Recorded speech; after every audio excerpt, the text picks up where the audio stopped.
Howdy folks, it's Nito with AP 2020 Outdoors. Hey, I gotta give a shout out to Amega Ranges down in Texas. They provided this awesome M1 carbine Picatinny front rail mount. And when I first got this in the package, I was kind of curious on how to install this. I haven't found any videos on this specific mount for the M1 carbine. So I immediately opened up the package last night and I started reading through the instructions. I highly recommend you read the instructions. Once I figured it out, it was very straightforward. If we look at some of the details of the installation, there is actually it almost looks like a bracket that fits underneath the barrel, okay? And there's 8 screws that actually screw into the upper rail Picatinny mount. So the first thing you have to do, they recommend it in the directions, is that you have to eyeball it to get it square with your mount, because obviously if this is not square, if it's canted one direction or the other, you're going to be off. So what I did is I first used the rear peep mount on the M1 to get it kind of lined up with the center groove on the Picatinny rail. So that was a rough mounting exercise. And then I did not tighten all 8 screws. I actually only tightened 2 sets of screws to where I could still barely move it. And then what I did is I put this back into the stock and I took a silver Sharpie and I put an index reference mark at approximately 12 o'clock. And I was actually just trying to get the top rail mount to have an even gap on the port side and starboard side where it meets the wood stock. And I think that's going to work out perfectly. So once I got that set, I carefully tightened all 8 screws. It's kind of like when you're tightening the bolts on your wheel on your truck. I just did a star pattern. I alternated left to right, right to left, up and down. So I got everything nice and snug. And then on top, there are 4 set screws as well. Just use some blue Loctite, not the red Loctite, but the blue Loctite. Tighten them down. And then in the directions, they said after about 100 rounds, you want to make sure that the screws have tightened up and not loosened up. So you guys are wondering, why would you put a Picatinny rail mount on an M1 carbine? Well, I'll tell you what, these 56-year-old eyes have seen their days.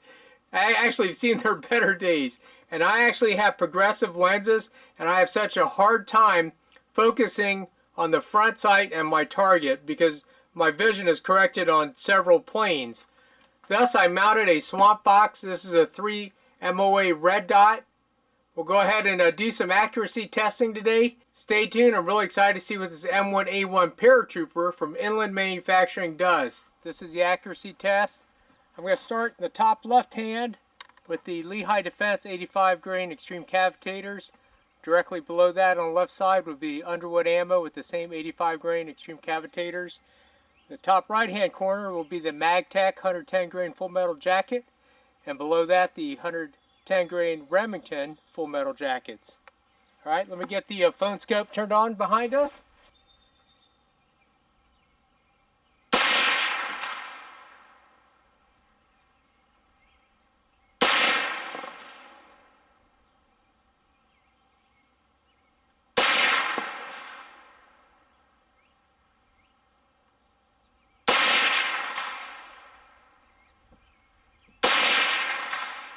Okay, below that, the Underwood ammo, 85 grain extreme cavitators.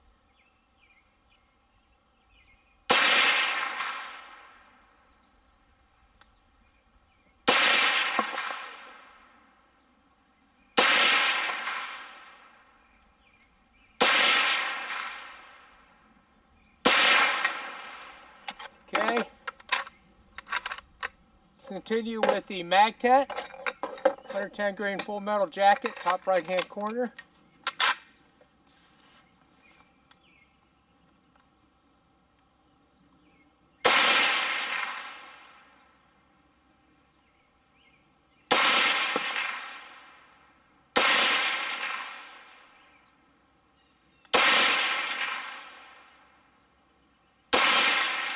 Alright, finally the Remington below that.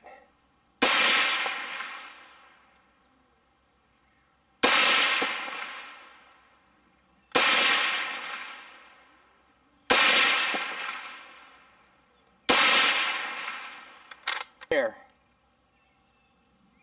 Alright folks, if we look at the groups, the Lehigh Defense, 85 grain extreme cavitators, 3.207 inches. The Underwood ammo, 2.914. The MagTech ammo, 2.743. And the Remington, 3.141. Alright folks, gonna have a little fun. Got my 10-inch steel plate at 100 yards. It's gonna be a variety of the ammunition. Here we go. Got the phone scope behind me over the shoulder. Maybe we'll get some bullet traces.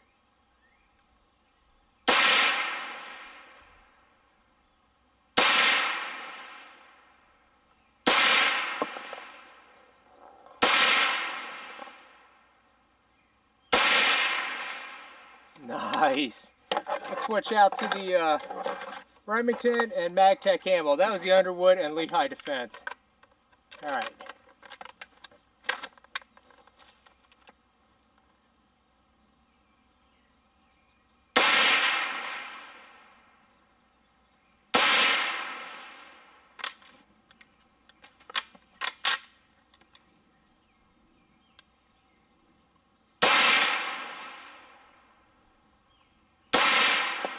Yeah, you can definitely tell the impacts.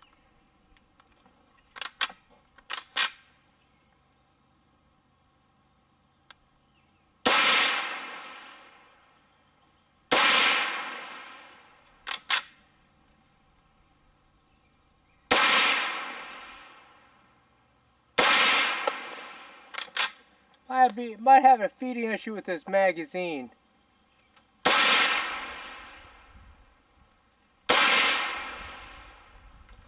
Alright, what do you say we let Jacob try it? I think so. Alright, Jacob, you ready to give it a try? Yeah. Okay, cool. Let me get it off safety. Remember, trigger's a little bit harder than you're used to. Okay, go ahead. Okay. You gotta get this on your shoulder. There you go. Are you on it? Yeah. Nice shot!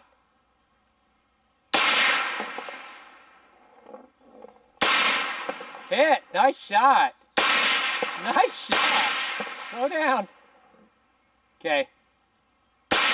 Nice shot! Nice shot! Up low.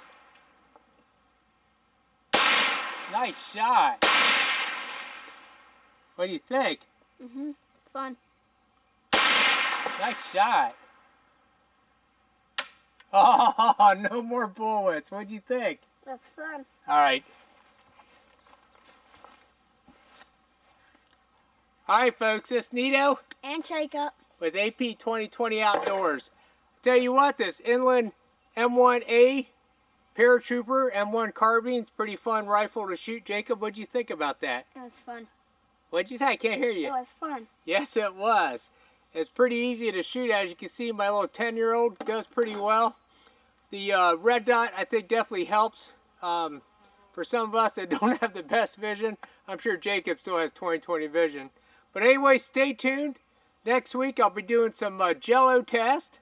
We'll see how these different projectiles do. This Nito with AP 2020 Outdoors. Remember, support our Second Amendment rights. We'll see y'all later.